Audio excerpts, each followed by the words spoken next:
Assalamualaikum warahmatullahi wabarakatuh. Alhamdulillahirabbil alamin wassalatu wassalamu ala asrofil anbiya wal mursalin wa ala alihi washabihi ajmain. Berjumpa lagi dengan Tuah Ilahi serial cerita tasawuf. Pada kali ini kita melanjutkan pengajian tentang Nur Muhammad, yang mana pada video yang sebelumnya kita belum menyelesaikan apa itu Nur Muhammad. Namun sebelum kita lanjutkan, bagi yang belum subscribe, kami mohon untuk mensubscribe channel ini agar lebih bermanfaat dan berkembang untuk orang banyak. Bagi yang sudah subscribe, kami doakan diberikan umur yang taat, yang panjang, dan rezeki yang berlimpah. Amin. Bismillahirrahmanirrahim. Dalam hal kejadian dialah yang awal, dalam hal kenabian dialah yang akhir. Al-Haq adalah dengan dia, dan dengan dialah hakikat. Dialah yang pertama dalam hubungan, dia yang akhir dalam kenabian, dan dialah yang batin dalam hakikat, dan dialah yang lahir dalam ma'rifat.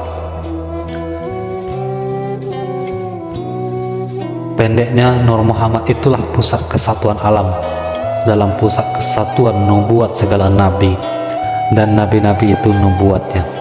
Segala macam ilmu, hikmat, dan nubuat adalah pancaran dari sinarnya. Al-Hakikatul Muhammadiyah. Tuhan Allah adalah suatu dan satu.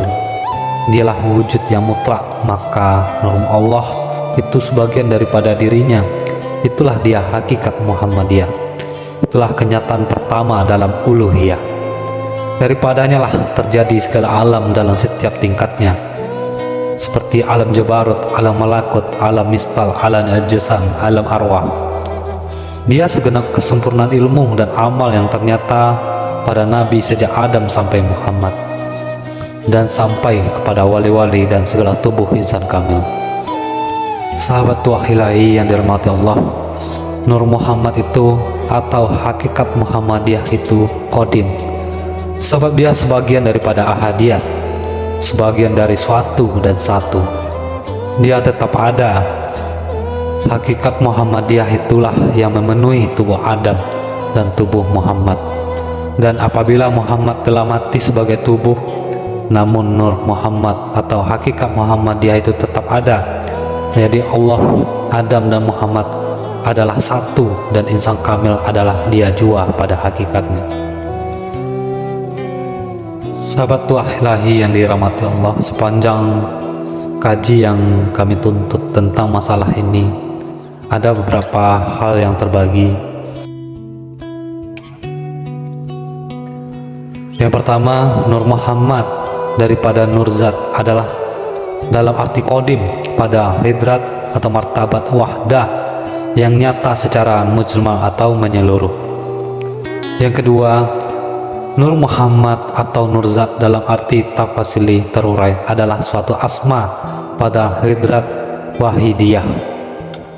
Sahabat Tuah Ilahi yang dirahmati Allah, yang ketiga, sehubungan dengan zat Allah Subhanahu wa Ta'ala, maka kata-kata Nur Muhammad atau Nurzat atau Nur tidak boleh diartikan dengan arti cahaya dalam bahasa Indonesia.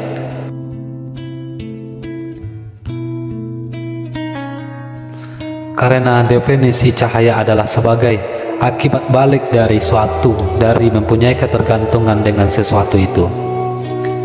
Yang keempat, Nur adalah Nur, salah satu asma Allah. Misalnya kalau ada seseorang bernama Nur Hayati, menurut arti bahasa ialah cahaya kehidupan, maka tidak benar kalau kita memanggil dengan kata-kata, "Hai cahaya hidup, sini dirimu." Orang yang bernama Nur Hayati itu sendiri pasti tidak akan mengerti atas panggilan itu. Sahabat Tuah Ilahi yang dirahmati Allah. Yang kelima, di dalam kaji selalu guru menegaskan, ingat, jangan Muhammad yang di Mekah, nanti seperti orang Kristen menuhankan Isa. Yang keenam, Muhammad arti menurut bahasa yang terpuji. Maka kata-kata Nur Muhammad dalam itikat kekodimannya, asma Allah, Nur yang terpuji, sehingga jangan sampai tasawuf terbaur dengan Muhammad Rasulullah yang bermakam di Madinah. Yang ketujuh, suatu kesalahan pengertian bila Nur Muhammad dalam arti qadim dinyatakan sebagai bagian dari ahadiyat Allah Subhanahu wa Ta'ala, Maha Suci Allah dari segala yang terbagi-bagi.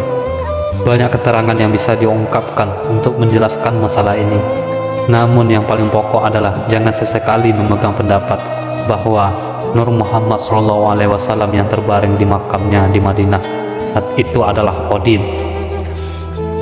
Dalam satu hadis Rasulullah SAW riwayat Imam Baihaqi dan dinyatakan sahih, Rasulullah bersabda ketika Adam telah mengakui kesalahannya, dia berkata atau bermohon, "Ya Tuhanku, hamba mohon kepada Engkau demi kebenaran Muhammad, melainkan Engkau ampuni aku." Lalu Allah berfirman kepada Adam, "Hai Adam, bagaimana engkau bisa tahu tentang Muhammad padahal aku belum menjadikannya?" Adam pun menjawab, "Ya Tuhanku, sesungguhnya ketika Engkau menciptakan aku mengangkat kepala, kemudian terlihat olehku tulisan di tiang aras berbunyi, La ilaha illallah Muhammad Rasulullah." Demikianlah kajian tentang Nur Muhammad pada kali ini. Semoga bermanfaat. Yang salah dari kami, yang benar dari Allah Subhanahu wa Ta'ala. Wassalamualaikum warahmatullahi wabarakatuh.